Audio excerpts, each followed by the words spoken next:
ఆదికాండం 30 నేటి వాక్య సందేశం మొదలవుతుంది.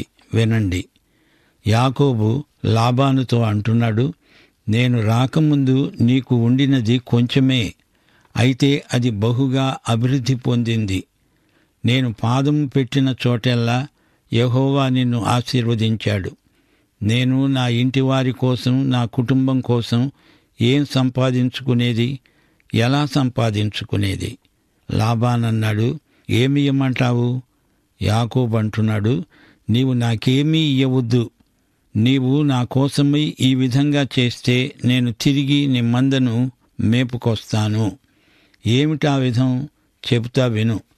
నేడు నేను నీ మంద అంతటిలో నడిచి చూచి, పొడలుగాని మచ్చలుగాని ఉన్న ప్రతి గొర్రెను, గొర్రె పిల్లల్లో నల్లని ప్రతిదానిని, మేకలలో మచ్చలుగాని పొడలుగాని ఉన్న వాటిని వేరుపరుస్తాను. అవే నీవు నాకిచ్చే జీతం. ఇక మీదట నాకు రావలసిన జీతమును గూర్చి నీవు చూడవచ్చినప్పుడు నా న్యాయ ప్రవర్తనే నాకు సాక్ష్యం. మేకలలో పొడలైనా మచ్చలైనా లేనివి అన్నీ, గొర్రెపిల్లల్లో నలుపు లేనివన్నీ నా వద్ద గనుక ఉంటే నేను దొంగను అని చెప్పు. మంచి గొర్రెలు మేకలు మంచి పుట్టుక గలవి నీవి, మిగతావే నావి. అదే నీవు నాకిచ్చే జీతం, అది నాకు చాలు. లాబానుకు ఇది లాభసాటి బేరం అనిపించింది. లాబాన్ అన్నాడు, మంచిది, నీ మాట చొప్పుననే కానియ్యి. నాసిరకం గొర్రెలు మేకలు వేరుగా ఉంచబడినాయి, మంచివి ప్రత్యేకంగా ఉన్నాయి. ఇవి ఈనితే అన్నీ లాబానువే. ఆ రోజున లాబాను సారగాని మచ్చగాని ఉన్న మేకపోతులను, పొడలు మచ్చలు ఉన్న పెంటి మేకలను అన్నిటినీ, కొంచెము తెలుపు ఉన్న ప్రతిదానిని, గొర్రె పిల్లలలో నల్లవాటిని అన్నిటినీ వేరు చేసి తన కుమారుని చేతికి అప్పగించి, తనకు యాకోబుకు మధ్య 3 రోజుల ప్రయాణమంత దూరం ఉంచాడు. లాబాను యొక్క మిగిలిన మందను యాకోబే మేపుతున్నాడు. యాకోబు చినారు, జంగిసాలు అనే చెట్ల చువ్వలను తీసుకొని ఆ చువ్వలను తెల్ల చారలు కనపడేటట్లు అక్కడక్కడ వాటి తొక్కలు ఒలిచి, మందలు నీళ్లు త్రాగవచ్చినప్పుడు అవి చూలు కట్టడానికి అతడు తాను ఒలిచిన చువ్వలను మందలు తాగడానికి వచ్చే కాలువల్లో నీళ్ల గాడులలో వాటి ఎదుట పెట్టగా, మందలు ఆ చువ్వల ఎదుట చూలు కట్టి చారలు పొడలు మచ్చలు గల పిల్లలను ఈనాయి. ఇదంతా యాకోబు ఉపాయం. ఇది తేలికగా కొట్టిపారేయాల్సిన కథ కాదు, మూఢనమ్మకం కాదు. లాబాను, యాకోబు వీరిద్దరికీ ఒక నమ్మకం ఉంది. చినారు జంగిసాలు చువ్వల మీద తెల్లని చారలుంటాయి. వాటిని బట్టే తెల్ల చారలు గల గొర్రె పిల్లలను గొర్రెలు ఈనుతాయి. ఇందులో ఎంత నిజముందో మనమేమీ తర్జన భర్జనలు చేయనక్కర్లేదు గాని యాకోబు ఆలోచన అంతా యుక్తే. మొదటి నుండి యాకోబు యుక్తిపరుడే. ఇక్కడ లాబాను యుక్తిలో తనను మించిపోయాడు. యాకోబు యుక్తి ప్రదర్శన ఎంత గొప్పదో చూచారా? దీని వివరాలు వచ్చే అధ్యాయంలో వినబోతున్నాము. ఇంతకు యాకోబు చేసింది ఏమిటంటే, చారలు పొడలు మచ్చలు గలిగిన ఈ గొర్రె పిల్లలను వేరు చేసి చారలు గల వాటి వైపు, లాబాను మందలలో నల్లటి వాటి వైపు మందల ముఖాలు పెట్టి, తన మందలను లాబాను మందలతో ఉంచకుండా వాటిని వేరుగా ఉంచాడు. మందలో బలమైనవి చూలు కట్టినప్పుడెల్లా అవి చినారు జంగిసాలు చువ్వల ఎదుటనే చూలు కట్టేటట్లు యాకోబు మంద కన్నుల ఎదుట కాలువలలో ఆ చువ్వలను పెట్టాడు. మంద బలహీనమైనప్పుడు పెట్టలేదు. ఈ విధంగా బలహీనమైనవి లాబానుకు, బలమైనవి యాకోబుకు వచ్చాయి. యాకోబు అత్యధికంగా అభివృద్ధి చెంది విస్తారమైన మందలు, దాసదాసీ జనము, ఒంటెలు, గాడిదలు గలవాడయ్యాడు. ఈ సందేశంలో మా శ్రోతలకు యాకోబు కుమారుల పేర్ల జాబితా జ్ఞాపకం చేయడం అవసరమనుకుంటాము. ఇశ్రాయేలు జాతికి ఇవి 12 గోత్రాలు. వీరు గోత్రకర్తలు. జాగ్రత్తగా విని జ్ఞాపకం పెట్టుకోండి. లేయాకు పుట్టినవారు 7. రూబేను, షిమ్యోను, లేవి, యూదా, ఇశ్శాఖారు, జెబులూను. 7వది దీనా కుమార్తె. రాహేలు యొక్క దాసి దానికి పుట్టినవారు 2, దాను, నప్తాలి. లేయా దాసిదానికి పుట్టినవారు 2, గాదు, ఆషేరు. రాహేలుకు పుట్టినవారు 2, యోసేపు, బెన్యామీను. 12 మగపిల్లలు, 1 ఆడపిల్ల, గంపెడు పిల్లలు. అపరిమిత కుటుంబం. ఇప్పుడు నాతో 31వ అధ్యాయంలోకి రండి. దేవుడు యాకోబుతో మాట్లాడి హారానును విడిచి వచ్చేయమంటున్నాడు. అబ్రహాము, ఇస్సాకు, యాకోబులకు దేవుడిచ్చిన వాగ్దత్త భూమికి యాకోబు జాప్యం చేయకుండా వెళ్ళిపోవాలి. యాకోబు పిల్లలు లాబాను ఇంట్లో ఉంటే చెడిపోతారు. ఇది మంచి వాతావరణం కాదు. లాబానుకు ముందుగా చెప్పకుండానే వెళ్ళిపోవడానికి యాకోబు నిశ్చయించుకున్నాడు. వెళ్ళిపోతున్న అల్లుణ్ణి వెంటబడి తరిమాడు లాబాను. చివరికి మామ అల్లుళ్ల మధ్య ఒక ఒప్పందం కుదిరింది. ఈ విధంగా వారు విడిపోయారు. యాకోబు పిల్లలు ఉత్తరోత్తర గోత్రకర్తలు కాబోతున్నారు. వీరు సాధ్యమైనంత త్వరగా అబ్రహాము నివసించిన దేశానికి తరలి వెళ్లడం మంచిది. వారు వాగ్దత్త భూమిలోనే ఉండడం శ్రేయస్కరం. యాకోబు ఎన్నెన్నో తప్పులు చేసిన బలహీనుడు. అయినా దేవుడు అతణ్ణి విడిచిపెట్టలేదు. అతనితో దేవునికి ఇంకా ఎంతో పని ఉంది. యాకోబునే దేవుడు తన సంకల్ప సిద్ధికి వాడుకున్నప్పుడు, సోదరీ సోదరులారా, మిమ్మల్నెందుకు వాడుకోడు? తప్పక వాడుకుంటాడు. 20 సంవత్సరాలు యాకోబు లాబాను మామ దగ్గరే ఉండిపోయాడు. ఎంతో ఒత్తిడి కింద పనిచేశాడు. సారలు మచ్చలు గల గొర్రెలు, మేకలు అంటూ లాబానుతో చేసుకున్న ఒడంబడిక బేరాన్ని బట్టి లాబాను కంటే యాకోబుకే ఎక్కువ ఆదాయం వచ్చింది. లాబానుకు అతని కుమారులకు ఇది సుతరాము ఇష్టం లేదు. లాబాను కుమారులు సనగటం ప్రారంభించారు. మన తండ్రికి కలిగినదంతా యాకోబు తీసుకుని మన తండ్రికి కలిగిన దాని వలన యావదాస్తి సంపాదించాడు. అతడు లాబాను ముఖం చూడగా అది నిన్న మొన్న ఉండినట్లు అతని ఎడల ఉండలేదు. అతని ముఖ కవళికలు మారిపోయాయి. మనసులో ఏదో అసంతృప్తి, ఆయాసం ఉన్నట్లు కనిపించింది. ముఖం మనసుకు దర్పణం లాంటిది గదా. అప్పుడు యెహోవా యాకోబుతో మాట్లాడాడు. నీ పితరుల దేశానికి, నీ పూర్వీకుల దేశానికి, నీ బంధువుల వద్దకు తిరిగి వెళ్ళు. నీకు నేను తోడై ఉంటాను. అప్పుడు యాకోబు పొలంలో ఉన్నాడు. పొలంలో తన మంద వద్దకు రాహేలును, లేయాను పిలువనంపి వారితో అన్నాడు, మీ తండ్రి కటాక్షము, మీ తండ్రి ప్రేమానురాగాలు, స్నేహభావం నిన్న మొన్న నా మీద ఉండినట్లు ఇప్పుడు నా మీద ఉండలేదు అని నాకు కనబడుతున్నది.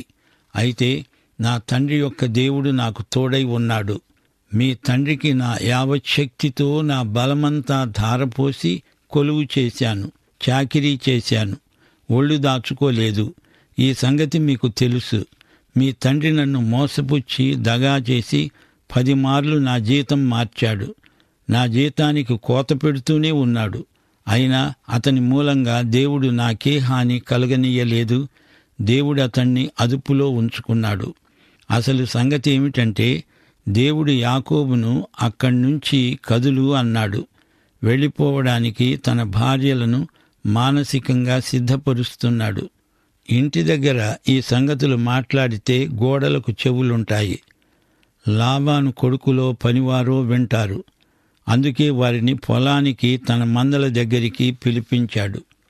రాహేలు లేయాలతో ఈ రహస్యాలు మాట్లాడుకోవడానికి లాబాను ఇల్లు తగిన స్థలం కాదు. అందుకే వారిని ఇక్కడికి పిలువనంపాడు.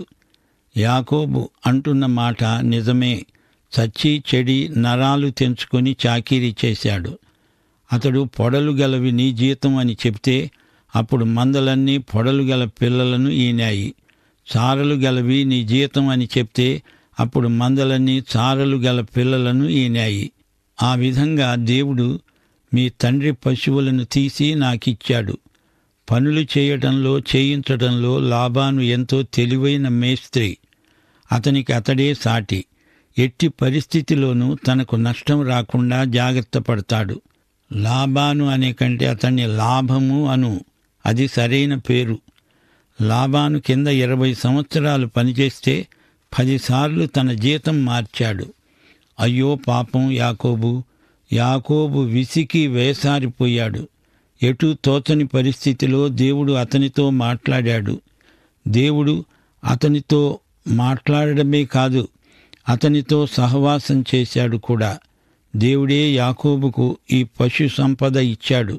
అందుకే లాబాను కుమారులు అసూయతో యాకోబును ద్వేషిస్తున్నారు.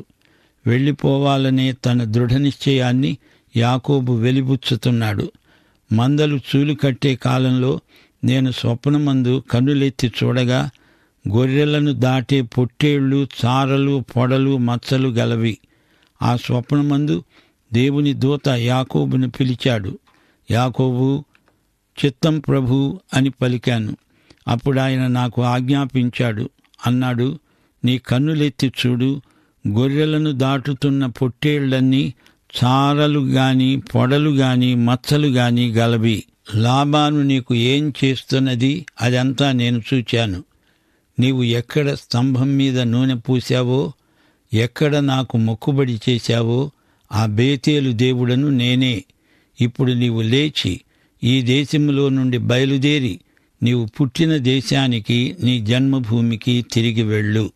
రాహేలు, లేయాలు తమ భర్తతో అన్నారు, ఇక మా తండ్రి ఇంట మాకు పాలు పంపులు ఎక్కడివి?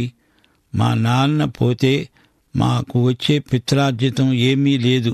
అతడు మమ్మల్ని పరాయి మనుషుల్లాగా అన్యుల వలె చూస్తున్నాడు. మమ్మల్ని నీకు అమ్మివేశాడు. ఆ డబ్బంతా తనే తినేశాడు. దేవుడు అతని నుండి తీసి మనకిచ్చినదంతా మనది, మన పిల్లలది. కాబట్టి దేవుడు నీతో చెప్పినట్టెల్లా చెయ్యి. యాకోబు వెళ్ళిపోవాల్సిందే. ఒక్క క్షణం జాప్యం చేయడానికి వీల్లేదు. ఇప్పటికే కాలాతీతమైంది. లాబాను ఇల్లు విగ్రహారాధన స్థలం. దేవుడు అబ్రహామును ఊరు నుండి బయలుదేరదీశాడు. ఇక్కడ యాకోబును కూడా వెంటనే బయలుదేరమంటున్నాడు. ఈ లాబాను లుబ్ధుడు, పిసినారి. తన కూతుళ్లకు కూడా చిల్లి గవ్వ అయినా ఇయ్యడు. ధనాపేక్ష సమస్త కీడులకు మూలం. లాబానును అతని కుమార్తెలే నమ్మరు. ఈ రోజుల్లో కూడా అనేకులు విశ్వాసులమంటూ చెప్పుకుంటారు గాని డబ్బు విషయంలో వారిని నమ్మటానికి వీల్లేని పరిస్థితులు కనపడుతున్నాయి. ధనాన్ని దేవుడు నీకు అప్పగించినప్పుడు దానితో నీకు ఇష్టమొచ్చినట్టు చేయడం నాయకత్వ లక్షణం కాదని మనవి చేస్తున్నాము. ఈ ఇద్దరు స్త్రీలు లేయా, రాహేలు ఏమంటున్నారో విన్నారా? దేవుడు చెప్పినట్లే చెయ్యండి. ఈ మాటలు అచ్చం మరియా గలిలయలోని కానాలో పెండ్లి సందర్భంలో పరిచారకులతో అన్న మాటల్లాగే ధ్వనిస్తున్నాయి. ఆయన చెప్పినట్లే చెయ్యండి. దేవుడు చెప్పినట్లు, యేసు ప్రభువు చెప్పినట్లు, పరిశుద్ధాత్మ నడిపించినట్లు చేయడం మనకు ఎంతో ఆశీర్వాదం. యాకోబుతో వారిద్దరూ పూర్తిగా ఏకీభవించారు. యాకోబు తీర్మానాన్ని సమర్థిస్తున్నారు. వెంటనే యాకోబు లేచి తన కుమారులను, తన భార్యలను ఒంటెల మీద ఎక్కించి కనాను దేశానికి, తన తండ్రి అయిన ఇస్సాకు వద్దకు వెళ్లడానికి తన పశువులన్నిటినీ, తాను సంపాదించిన సంపద యావత్తు, పద్దనరాములో తాను సంపాదించిన ఆస్తి అంతా తీసుకొని వెళ్ళాడు. లాబాను తన గొర్రెల బొచ్చు కత్తిరించడానికి వెళ్లి ఉండగా రాహేలు తన తండ్రి ఇంటనున్న గృహదేవతలను దొంగిలించింది. యాకోబు ఆదరాబాదరాగా హడావిడిగా బయలుదేరుతున్నాడు. 20 ఏండ్ల క్రిందట తన అన్న ఏశావు నుండి ఇలాగే పారిపోయి వచ్చాడు. ఇప్పుడు లాబాను మామ నుండి పలాయనం చిత్తగిస్తున్నాడు. ఈసారి మటుకు ఇది మంచి పనే చేస్తున్నాడు. సకుటుంబ సమేతంగా ఆస్తిపాస్తులతో గొడ్డు గోదాతో పారిపోతున్నాడు. యాకోబు ఇదేమిటి ఇలా చేస్తున్నాడు? రాహేలు గృహదేవతలను దొంగిలించింది. లాబాను కుటుంబం విగ్రహారాధికుల కుటుంబం. అందుకే దేవుడు యాకోబు పిల్లలను అక్కడ ఉంచకూడదు అన్నాడు. విగ్రహారాధన సంస్కృతి దేవుని బిడ్డలకు బహుదూరం. రాహేలు విగ్రహారాధన సాంప్రదాయంలో పుట్టి పెరిగింది. తన దేవతలను తనతో తీసుకువెళ్తాను అనుకుంది. రాహేలు పుట్టింది పెరిగింది విగ్రహారాధికుల కుటుంబం. యాకోబు దేవుని నుండి పారిపోదామని వెళ్ళిపోయాడు. బేతేలులో దేవుడు కనిపించాడు. ఇక్కడ రాహేలు అనే విగ్రహారాధికురాలు తన దేవుణ్ణి తనతో మోసుకుపోతాను అంటోంది. అదేమిటి? దేవుడు నిన్ను మోసుకుపోతాడు. 139 కీర్తన 7వ వచనంలో దావీదు అన్నాడు, నీ ఆత్మ నుండి నేను ఎక్కడికి వెళ్తాను? నీ సన్నిధి నుండి నేను ఎక్కడికి పారిపోతాను? నేను ఆకాశానికి ఎక్కినా నీవు అక్కడ ఉన్నావు. నేను పాతాళమందు పండుకొన్నా నీవు అక్కడా ఉన్నావు. మరణము కూడా నిన్ను నీ దేవుణ్ణి ఎడబాపనేరదు. నేను వేకువ రెక్కలు కట్టుకొని సముద్ర దిగంతములలో నివసించినా అక్కడ నీ చెయ్యి నన్ను నడిపిస్తుంది. నీ కుడి చెయ్యి నన్ను పట్టుకుంటుంది. చంద్రమండలానికి వెళ్ళినా దేవుని నుండి నీవు పారిపోలేవు. లాబాను తన గొర్రెల బొచ్చు కత్తిరించడానికి వెళ్ళిపోయాడు. గొర్రెలు ఆయా స్థలాలలో మేస్తూ ఉంటాయి. అతడు చాలా దూరం వెళ్ళిపోయాడు. లాబాను ఇంట లేనప్పుడు యాకోబు పరారీ అయిపోయాడు. లాబానుకు చెప్పలేదు. చెప్పడానికి అతడు ఇంటి దగ్గర లేడు. యాకోబు తాను పారిపోతున్నానని సిరియావాడైన లాబానుకు తెలియజేయనందుచేత అతణ్ణి మోసపుచ్చిన వాడయ్యాడు. అతడు తనకు కలిగినదంతా తీసుకొని పారిపోయాడు. అతడు లేచి నది దాటి గిలాదు అనే కొండకు అభిముఖంగా వెళ్ళాడు. అది యొర్దాను నదికి తూర్పు దిక్కున ఉంది. చాలా దూర ప్రయాణం చేశాడు. యాకోబు పారిపోయాడని 3వ రోజు లాబానుకు వార్త అందింది. అప్పుడతడు తన బంధువులను వెంటబెట్టుకొని 7 రోజుల ప్రయాణమంత దూరం అతణ్ణి తరుముకుంటూ పోయాడు. గిలాదు కొండ మీద అతణ్ణి కలుసుకున్నాడు. లాబాను చాలా వేగంగా వచ్చేశాడు. యాకోబు మీద అతనికి గొంతు దాకా కోపం ఉంది. అతన్ని చిక్కితే చంపేయాలని ఉన్నాడు. అయితే రాత్రి స్వప్నమందు దేవుడు సిరియావాడైన లాబానుకు కనపడి అన్నాడు, నీవు యాకోబుతో మంచిగాని చెడ్డగాని మాట్లాడవద్దు. జాగ్రత్త సుమా. యాకోబును నీవు ఏమీ అనకూడదు. అతనికి నీవు ఏ కీడు చెయ్యకూడదు అన్నాడు. ఆదికాండం 31వ అధ్యాయం 24వ వచనం వరకు వచ్చాము.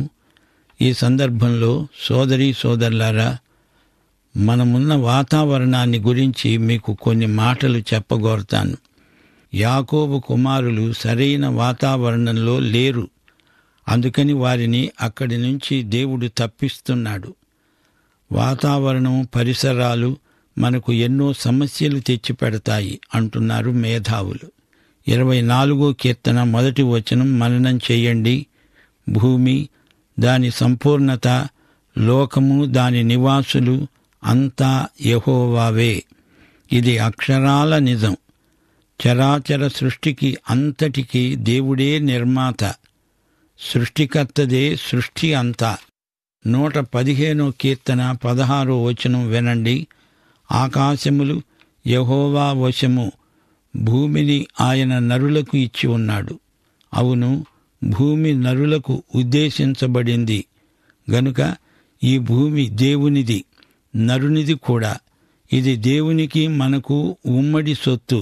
దేవుడు చేశాడు గనుక దేవునిది, మనకు దానిని ఇచ్చాడు గనుక మనది. మనిషి దేవునికి బాధ్యుడు. ఈ భూమిపై దేవుడు మనకిచ్చిన అధికారం అది మనకు హక్కు కాదు, దేవుని అనుగ్రహము మాత్రమే. ఈ సమస్తానికి సృష్టికర్త అయిన దేవుడు ఈ బాధ్యతను మనకిచ్చాడు. ఈ భూమి అంతా ఒక రాజ్యమైతే దేవుడు మనకు దీనిపై అధికారం అప్పగిస్తే మనం దేవుని ప్రతినిధులం, సామంతులం. భూమి అంతా ఒక పొలము అనుకుంటే దాని యజమాని దేవుడు. మనము దీనిని పాలికి సాగు చెయ్యాలి. లెక్క దేవునికి అప్పగించాలి. దేవుని ఆస్తికి మనం గృహ నిర్వాహకులం, సొంతదారులము కాము. మనం ఇష్టమొచ్చినట్లు చేయడానికి వీల్లేదు. ఒక తరం నుండి మరో తరానికి బదిలీ అయ్యే గృహ నిర్వాహకత్వం క్రమబద్ధంగా జరగాలని దేవుని చిత్తం. మత్తయి సువార్త 18వ అధ్యాయం 23వ వచనం. పరలోక రాజ్యం తన దాసుల వద్ద లెక్క చూచుకొనగోరిన ఒక రాజును పోలి ఉన్నది. రోమాపత్రిక 14వ అధ్యాయం 12వ వచనం. మనమందరము దేవుని న్యాయపీఠం ఎదుట నిలుస్తాము. ప్రభు అంటున్నాడు, నా తోడు ప్రతి మోకాలు నా ఎదుట వంగాలి, ప్రతి నాలుక దేవుణ్ణి స్తుతించాలి. మనలో ప్రతివాడు తనను గురించి దేవునికి లెక్క అప్పగించాలి. 1 కొరింథీ 4వ అధ్యాయం 2వ వచనం. గృహ నిర్వాహకులలో ప్రతివాడు నమ్మకమైన వాడై ఉండడం అవశ్యం. లాబానుకు ఈ సంగతులు తెలియవు, అందుకే అతడు తప్పటడుగు వేశాడు. పాఠం ఇంతటితో సమాప్తం. మన ప్రభు అయిన యేసుక్రీస్తు వారి కృప, తండ్రి అయిన దేవుని ప్రేమ, పరిశుద్ధాత్మ యొక్క అన్యోన్య సహవాసము, సమాధానము, సంతోషము, సహాయము మనకందరికీ సదాకాలము నిత్యత్వము పర్యంతము తోడై ఉండునుగాక. ఆమేన్.